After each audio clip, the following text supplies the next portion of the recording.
Welcome to Distro Podcast. On today's episode of the Distro Podcast, we welcome our guest, Howard Kaufman, CEO of Ankira Therapeutics. Howard, welcome. Thank you. Thank you. Awesome. Howard, this is about you and Ankira, so we'd love to get to know you. If you could share as much as you're willing to about your background and your experiences and I guess your journey leading up to where you are today, that would be awesome. Yeah, it hasn't been a clear journey, so I find myself in a position I never expected, but it's been very interesting, and I've really been enjoying myself. I started out as a physician scientist, and I was in academia for many years. Actually worked my way up to be a full tenured professor. And as part of that, I was very interested in immunology research. I did my fellowship at the NCI and really trained initially as a surgical oncologist. And as such, I learned how to do high dose interleukin 2 during my fellowship, and then started doing that as an attending physician and was sent all these IL-2 patients.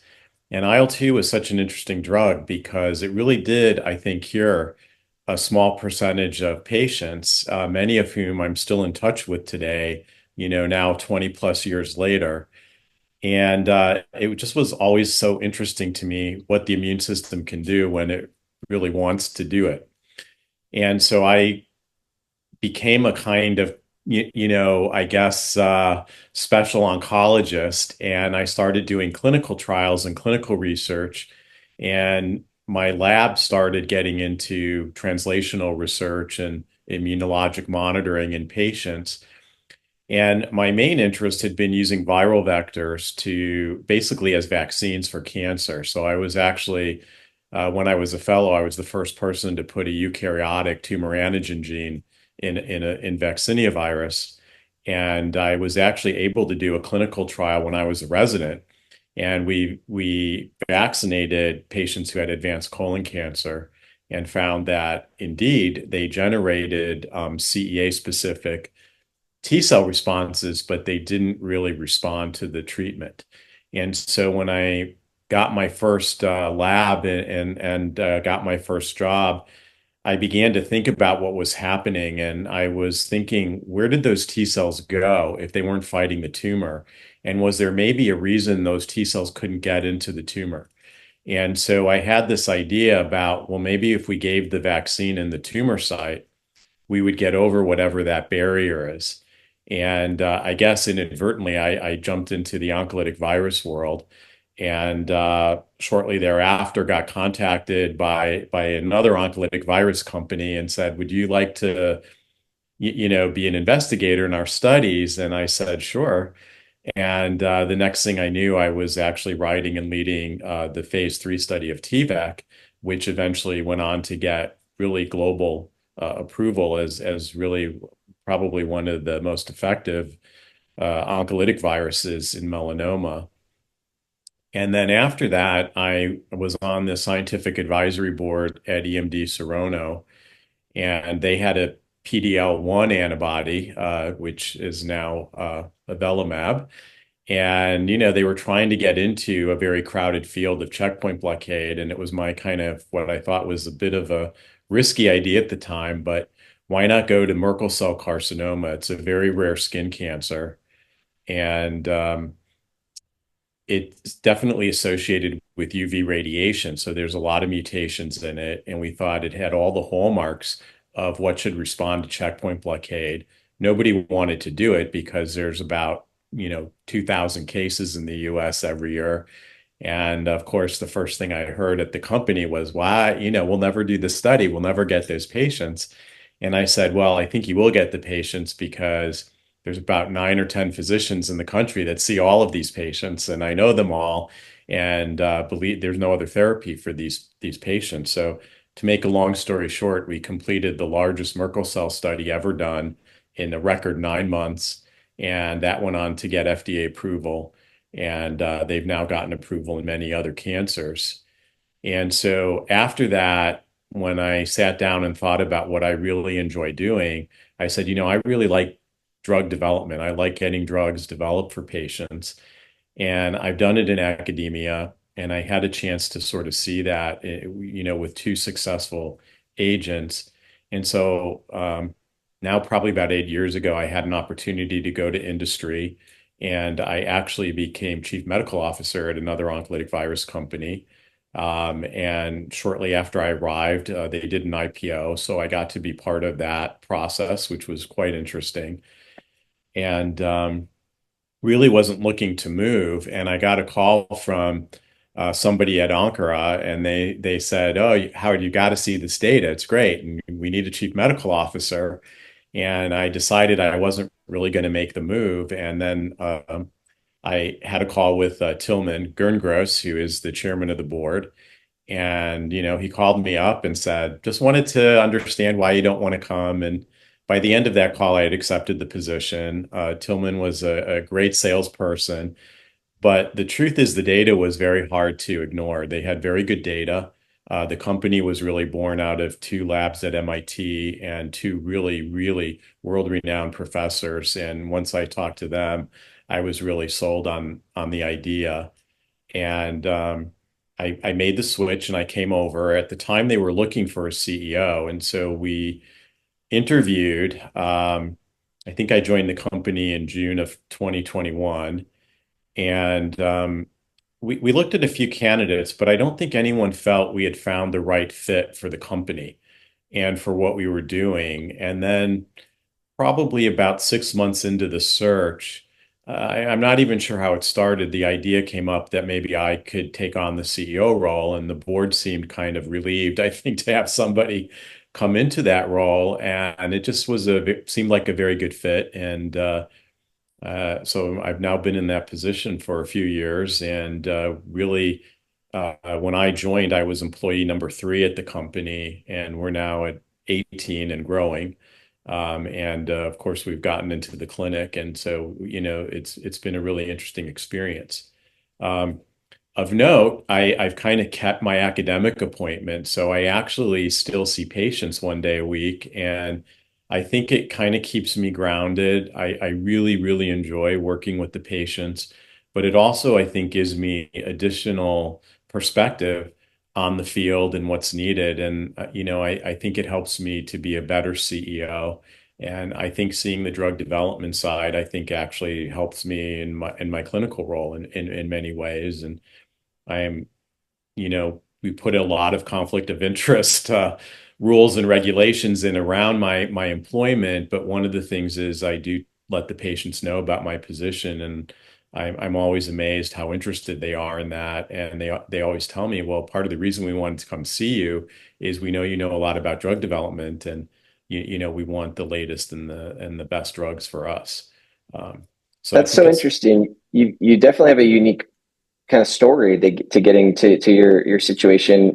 Starting out essentially, you know, as in science and as a medical professional leading into business, but obviously still in the medical field, um, and treating, uh, making sure I understand treating cancer, ultimately.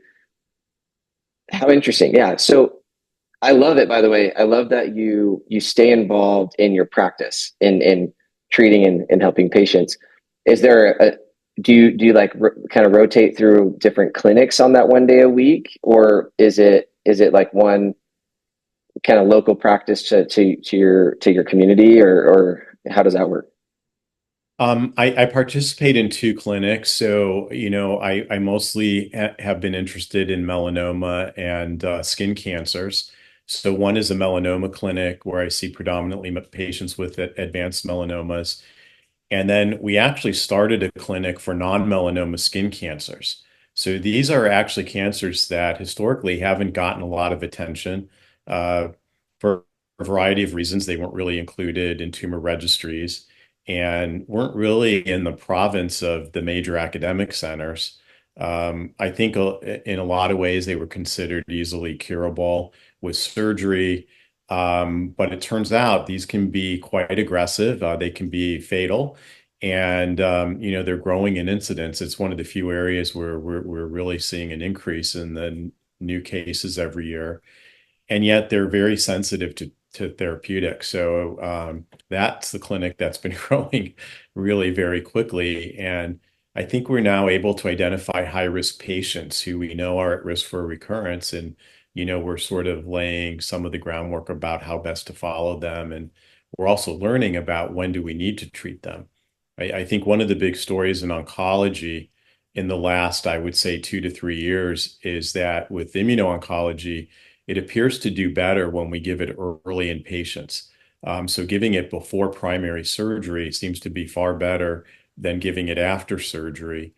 And I think the immunologic basis of that is what's compelling is, there's what I teach the students, it's an evolutionary contest between the tumor evolving to get away from the immune system and the immune system evolving to be able to contain the tumor. And so early on, before you've had a lot of evolutionary pressure placed on the tumor, it's a lot easier to get an immune response against it. So getting the therapy in early is maybe better. We need to wait long term to see what the ultimate survival is, but at least the early data and a lot of the data that was reported at ASCO this year is very much supporting that, certainly in the skin cancer world. We see that in melanoma, in cutaneous squamous cell carcinoma, and even in Merkel cell carcinoma, very clear that neoadjuvant, or what I think is better stated as preoperative therapy, is maybe much better than giving it in the adjuvant setting or waiting till the patient has more advanced disease. Interesting. So you probably mentioned this, but just to make sure we're all catch it. How long has this type of treatment been going? Like you mentioned, it's pretty early, in the testing or the data collection. How long has this treatment been in the market or occurring? You mean the immunotherapy in general? More specific to the type that you guys are doing. Yeah. In So this preoperative. yeah. Yeah. Um, well, certainly we know that many skin cancers, as well as others, are very sensitive to immunotherapy. And giving these agents early now is emerging, as mentioned, across the board. So there's recently 2 FDA approvals in lung cancer. Um, so that concept isn't necessarily new to us or what we're doing. Our drug is a local drug, so we give it locally. Our lead asset is an interleukin 12. So that's a cytokine. And several other cytokines have achieved regulatory approval. Interleukin 2 was the first real immunotherapy approved for melanoma. We've also had interferon approved for melanoma. And interleukin 12 was a cytokine that has very potent activity in mice. And when I was a fellow, there were some studies where they gave IV IL-12 to patients. And there did seem to be some early evidence that there was tumor regression, but it was very toxic. So for some of the immunotherapies, you have to give such a high dose, really what we would consider supraphysiologic doses. And that can cause a lot of toxicity. So the therapeutic window is very narrow. And so IL-12 really wasn't continued because it was just too toxic to give, not that it didn't actually work. And so what we're doing at Ankara is we're putting the IL-12, we're actually physically linking it to aluminum hydroxide. And aluminum hydroxide acts as an inert scaffold and does what we call anchor. Ankara is actually Greek for anchor. And so what we think happens is the aluminum hydroxide, we inject it into a tumor, it sits there. We now have some early data that it's staying there for several weeks, maybe potentially up to about 3 months. And very slowly, the cytokine can get out and do its job, but it's at such a low level that it generates an immune response locally where you need it. And we're not really seeing signs of systemic toxicity because there's just not enough of the drug that gets out of the tumor site. And so in the mouse studies, we found that generally a single dose is often all that's needed to eradicate a mouse tumor, which admittedly is a much easier thing than a human tumor. But when we go to humans, we're now in phase 1. We are treating patients who have advanced disease. We're establishing the safety profile. We're doing a lot of biomarker work, so we know that we have a biologically active drug here. But the question is how best to give this drug and when to give it to people. And I think because it can stay for so long, it really gets around a lot of the logistical issues with a direct intralesional agent.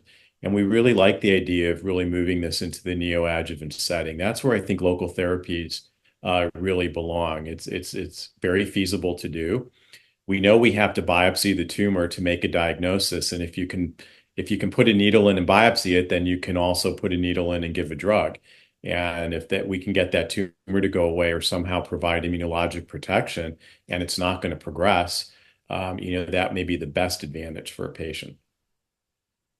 That's so cool. So um, I'm just trying to gather some thoughts on that. So walk us through, maybe share with us more about, and I apologize, on Kura, the company. What are the dynamics of the teams? How many people do you guys have?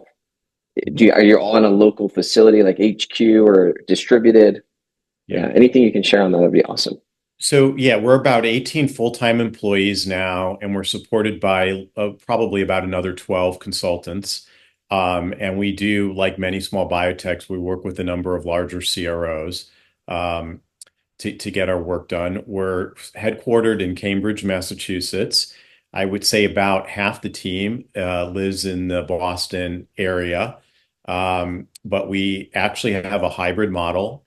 And we have actually quite a few employees that are in and around the New York City area. And we have one employee who is in the Bay Area on the West Coast.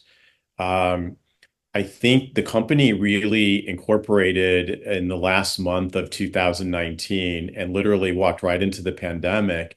And so a lot of the early years of the company, we were virtual. And we made so much progress that we've currently stayed in a very hybrid model. We do once a month, we have what we call our on-site, and everybody comes to Boston. And so everyone is together for a few days. We get a lot of the work that needs to be done face to face. We get to do a little socializing and I think so far I just can't complain about the progress we've made, and everybody seems to really kind of enjoy the model. We've grown slowly, but in a very uh, s- you, you know specific manner. So we brought in people that we needed for our various functions. I don't think there's anything that we're really lacking right now. I think we have all the key functional areas covered. It allowed me to bring in people that I wanted, that I knew. I have to say that I don't think there's a single example where I used a recruiter. We were really able to get people to come. I think the word of the mouth was very positive for us. And I think we've got a really, really good team. I think when we looked across the board, our team has been involved in 7 major regulatory approvals around the world. So this is a team that's quite experienced. And one of the things that I've looked for in recruiting people is the ability, willingness, passion to do more than one thing. And I think a lot of people, when they interviewed, said, I don't know anything about this, but I'd really like to learn it. And I said, are you serious? You'd really like to learn this other area. You'd be open to that. And we've actually had, I think, a lot of examples of people coming in.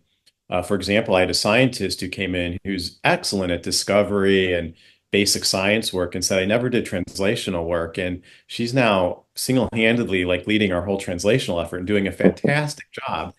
And instead of, thinking, wow, I really asked her to do 2 jobs, she thinks that this is the best thing that's ever happened. And, it's been good. We've had remarkably little turnover. I think we're going to turn 5 years old, the end of this year in December. And in 5 years, I think we've only had 2 employees turnover. That's impressive. Yeah. Well, there's no doubt that being able to tap into your personal networks across the team, um, the the situation of having like-minded individuals in a similar profession and having you being bought into this mission and this objective and this company and what you guys are tackling, and then sharing that with your network, professional or what have you. Of course, that's like you're going to draw in people because they're going to buy into why you are so bought in. They're going to see it for themselves, and that's a great way to build that company culture where you're not really worried about, like, you're not dealing with turnover but much at all. Right. And your output is going to be so much greater per individual. I like your approach of like trying to make sure everyone in general is open to not just staying in their one lane. I can imagine in the scientific and medical field that's not very common. No, and but that's why I like biotech, right? Because I think in big pharma, you usually are brought in to do a single task, and everyone does it really well, but you don't do other tasks, or you get in trouble for if you try to do that. But in biotech, everyone has to kind of pitch in.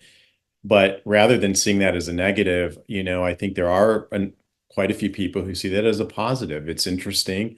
You do learn different skill sets. It expands your opportunities down the line, and it's really been a lot of fun. Um, I think I got this job because early on I think I led the mission to have a vision for the company. So we have a formal mission, vision statements, we have core values, but a vision isn't important unless it's a shared vision. And so once a year we have a retreat. We just had our retreat last month for this year, and each year we revisit our mission and vision and our core values to see if they need any updates. And what's good about that is I think we stay current, but everybody's engaged in the process. Um, I think if you're a CEO and you have a great vision, that's nice, but like I said, if it's not shared and other people don't buy into it and see it, then it's not necessarily going to be all that helpful. Okay. Um, I can I can see. I mean, yes, having a vision and a mission, grounding the company and really like leading the cult. Like, I think often when you think about culture and like a company vision, it's assumed that you tactically went after a certain type of culture, when in reality, at least in my experience, as I've interviewed and in my own company, it's set by those leading, and it's how you operate and how you think and how what you believe and what you're driven by passionately, and then that kind of sets the culture, and then you can also be tactical within that, but Yeah. um, I you're leading it from the front as a CEO. Yeah, but I think it's really important because strategy changes, especially in a biotech company.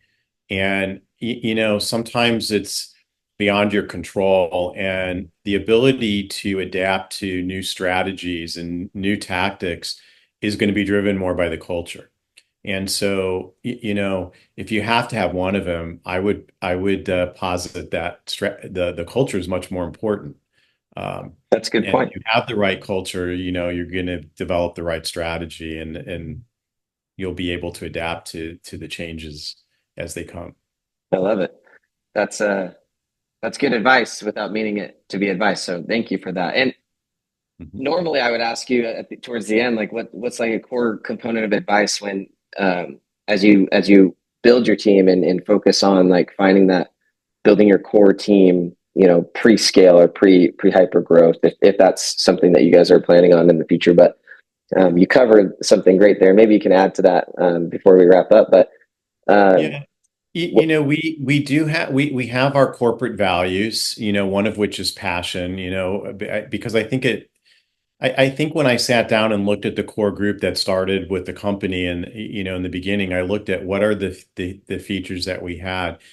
We were doing really strong science, which I wish I could take credit for. It was just already going on around me. So, scientific integrity is one of our core values. Passion's one. whatever your passion is, it could be for anything. That's something that we look for. So when we recruit our employees, we kind of look, do they fit into our core values? Do they buy into them? Are those things that they see as important and exciting? Um, and if they do, what's happening, which is great, is they seem really happy here. And we're upfront about that. And we may not be the best place for everybody, but I think spending some time on that and making that an important part of both the interview process and the evaluation of candidates, I think has been part of, if you will, the secret sauce here to getting such good employees. And I've turned away some really stellar people, not because they weren't, great, in terms of their domain expertise, but I didn't think they'd be a good cultural fit. And then I didn't think they're going to work well here. And this has been good for us. Good. I think that's awesome. One question I have, kind of going back to your your focus in general on trying to identify the people that you're considering bringing in also can share and have that interest in doing more than like the one thing or that area of focus. What do you do in the interview process, or as you're connecting and networking, how do you gauge that, and how, like, what is it, just a simple question, or is it more of an ongoing part of several different conversations? So I think one thing that I've learned that's really helpful is to make sure that candidates interview with more than one person. I think sometimes people walk away with a similar impression of somebody, but what I look for is somebody where there's a disconnect, where two people said this guy was great, and somebody else says, "Oh, I had a terrible meeting with them." That's been really helpful, and sometimes brings up a clue that maybe there's something not right. And I know sometimes people are busy in biotech, and you don't want to waste people's time on things, but I've generally really liked it when we have at least three internal people interview any candidate for any position. Um, so that's one thing.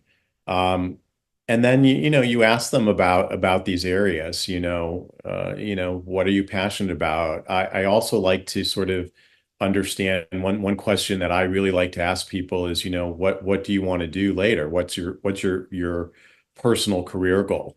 And how do you see this helping you get there? I think that also brings out a lot of their thinking and how they're going to approach the job and the opportunity. Wonderful. Well, on that, as we wrap up here, you've provided some amazing insight and even indirect advice. I'd love to know, is there anything specific, either a lesson you've learned or advice that you feel that you'd want other people to have, to share with them in like your experience, with building your foundational team, whether at Avincura or in general, like any other you know ventures you've been a part of. I definitely would say that take your time and hire the right people up front. It may take a little longer, but at the end of the day, that investment in time is going to go a long way. And if somebody's not working out, address it. And I always am up for like trying to transition someone to a different role, or give them additional education, do everything you can to keep them. But if that's not going to work, just part ways and help them move on, rather than allow someone that's unhappy to stay in that unhappiness for a long time. Uh, and I think as biotech is a fast-paced environment, there's always a need to do stuff. I think there's a sense that, I hear this word all the time, opportunistic hire.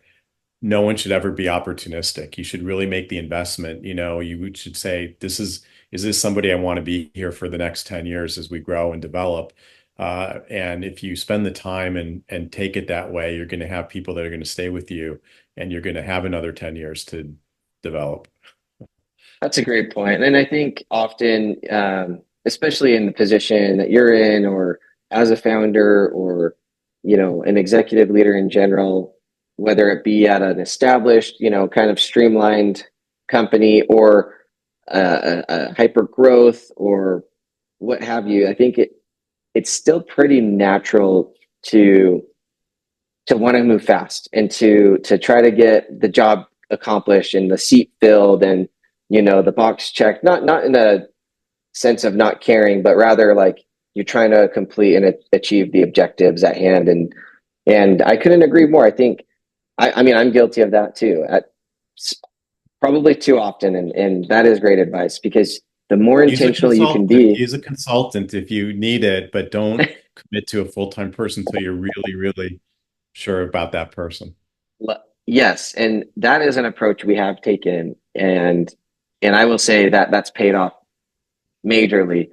And yeah, frankly, it's just being intentional in general, whether it's intentional about building your team, or a pivot you might make in your business, or just a decision you're making in general. Like the more intentional you can be, sometimes that can happen quickly, but often it takes a little bit more time than just flippantly moving in a direction. The more likely you are to have ROI, not just in the sense of like revenue, but return on your investment, a return on what you're going to give, you're going to receive. What is put into the company is going to be reciprocated, and you're going to have a great culture in general, right? So I really appreciate you sharing that, Howard. It's been a pleasure having you as a guest.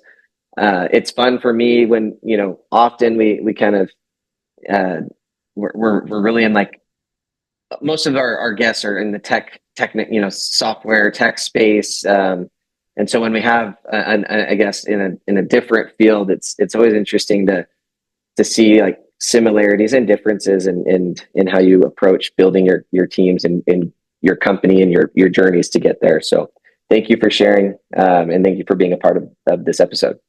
Thanks for including me. All right, we'll go ahead and wrap up with that. Thanks so much.